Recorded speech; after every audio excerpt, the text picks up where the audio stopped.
You are worthy, oh Lord, invisible God, our miracle worker. You are worthy. Also bless your name. Almighty God will bless you for a time like this. Indeed, you are present in this place. There is a sweet anointing in this sanctuary.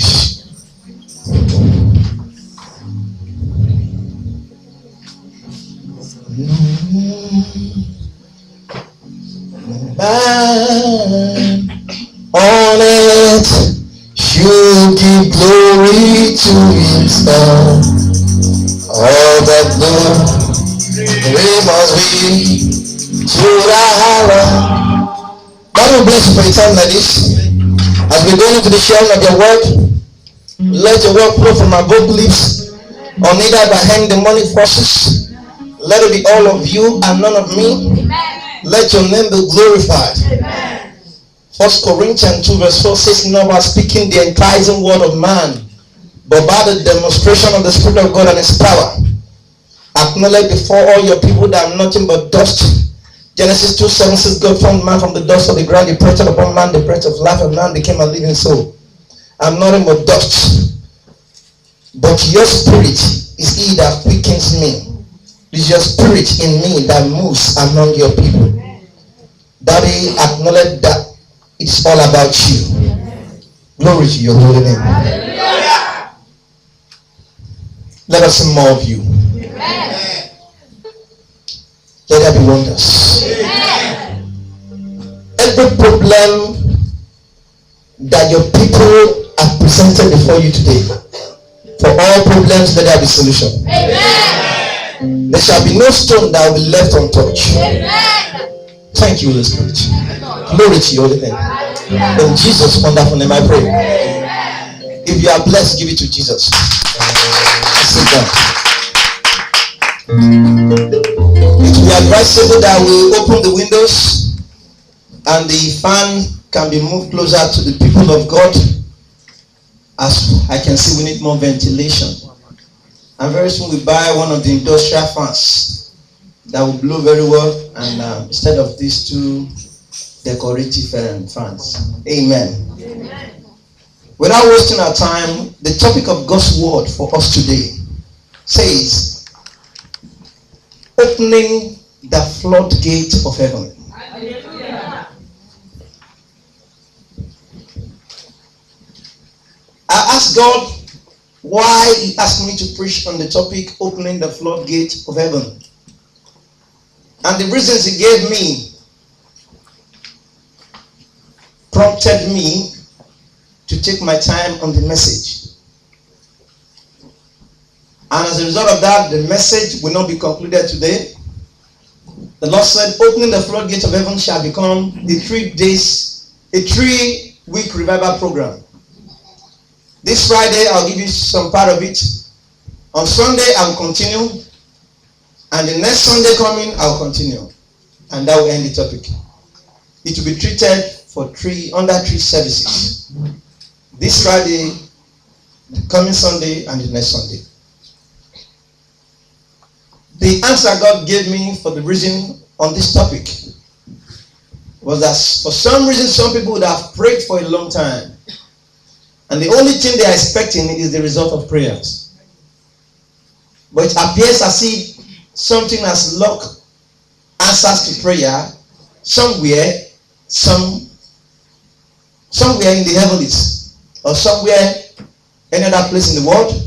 But the key factors remain that the prayer are yet to be answered. If Daniel, a man that was found righteous at his own time, if the heaven was open for him to have prayed, but there was one antagonist that stood by the angel that was sent to him, according to Daniel chapter 10, verse 10 to 12, whose name was called the Prince of Persia, and opposed the angel for 21 good days, that the angel was unable to deliver the message sent by God to Daniel. But the day God sent Angel Michael to release Gabriel, the other angel, and Daniel got an answer, is an answer to delayed prayers.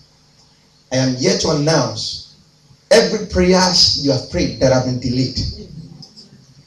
This is the 1st of July. July symbolizes perfection. On the 7th day, the Lord rested. That means there was a completion of work. There might be certain things you need to do for you to get results. But I'm here to announce to you, you are exempted from doing any other thing again. Because now is the time for your result. And the result shall be a favorable one. The result will be a good result. God will surprise you. By the time you leave here, shames in your life shall be turned to glory. Things you see as disgrace shall be turned to grace. Things you see as disfavor shall be turned to favor. Things you see as pain shall become stainless.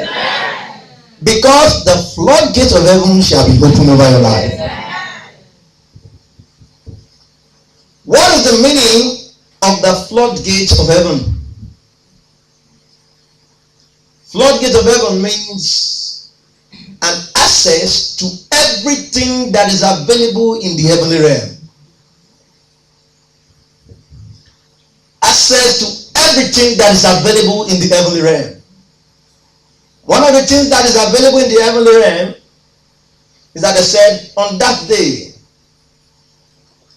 there will be no more crying, no weeping, no sorrow.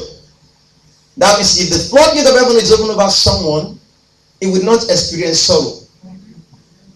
For so many years, I've not recognized what is called sorrow anymore. The reason is not because there are situations around me that could not make me sorrowful, but the reason is because I have a spirit in me that is called the spirit of joy. And part of the fruits it deposited in me, Galatians 5:22 told me, and the fruits of the Holy Spirit are peace, joy, long-suffering, perseverance. So the one that is called joy is part of the ones I have in me. And I decree, the joy of God will not depart from you. Yeah. The word joy means agaliasis in Greek, which means abundant joy. There's a difference between happiness and joy. Happiness is determined by things that happens around you, but that's not where I'm going today. Opening the floodgate of heaven. When the floodgate of heaven is open over someone's life, there is something called an overflow. When the floodgate of heaven is opened over someone's life, one blessings follow another, and it comes to a state that you become embarrassed by blessing. When I say being embarrassed by blessing means you get something called an overdose of blessing.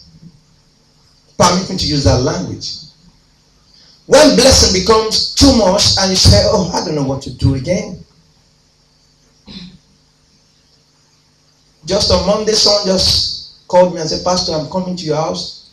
I said, I hope it's not too late. He said, no worries, just to quickly drop something. I don't know, the something the person was talking about was one of the floodgates of heaven. And when the person came to my house, she just handed to me a car key. Not just a Banga car. I'm talking of a Mazda car of 7-seater, new, neat, W-reg, not bad, no stain, no wrinkles.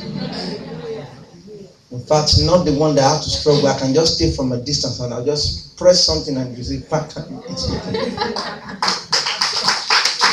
You know, floodgate of heaven is when something unexpected overflows you, overshadows you. In the morning of that day, I don't really expect something. But at night, God just handed something to me suddenly.